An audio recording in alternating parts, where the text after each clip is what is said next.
এখন থেকে পুরো দেশকে তুফানের হাতে তুলিয়া দেব। সে যা চাইবে পাইবে। আর অল্প কিছুদিনের দূরত্বে ঈদুল আজহা। ঈদ মানেই যেন বাংলা সিনেমা মুক্তির মৌসুম। সেই ধারাবাহিকতায় মুক্তির মিছিলে ছিল বেশ কয়েকটি সিনেমা, যার মধ্যে শাকিব খানের তুফান অন্যতম। পাশাপাশি আলোচনায় এগিয়েছিল সিয়াম বুবলি অভিনীত জঙ্গলি। তুফানের শাকিব খানের মতো জঙ্গলির ফার্স্ট লুক দিয়েও হইচই ফেলে দিয়েছিলেন চিত্রনায়ক সিয়াম। ঈদে মুক্তির লক্ষ্য নিয়ে সিনেমাটির শুটিং চলছিল দ্রুত।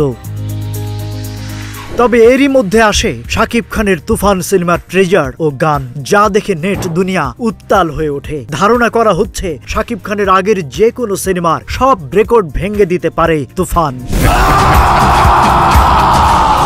পাশাপাশি অনুমান করা হচ্ছিল তুফানের সঙ্গে ভালোই টেক্কা দেবে জঙ্গলি। তবে আপাতত প্রেক্ষাগৃহে একই সময়ে শাকিব ও সিয়ামের দ্বৈরথ দেখার সুযোগ হচ্ছে না দর্শকদের, কারণ ঈদুল আজহায় পর্দায় আসছে না জঙ্গলি।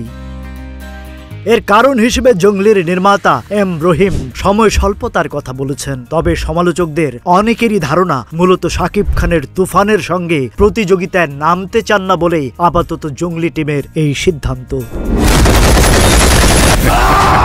তুফান দাপটে সরে দাঁড়ালেন কিনা এমন প্রশ্নের জবাবে তিনি বলেন, তুফান আসবে এটি জেনে বুঝেই আমরা ঘোষণা দিয়েছিলাম। আমাদের মিউচুয়াল রেসপেক্ট আছে, ঘুরে ফিরে তো একই টিম আমরা। ইন্ডাস্ট্রির স্বার্থে দুটি ছবিরই ভালো ব্যবসা করতে পারা উচিত, তাহলেই ইন্ডাস্ট্রি গ্রো করবে, আমাদের বাজার বড় হবে।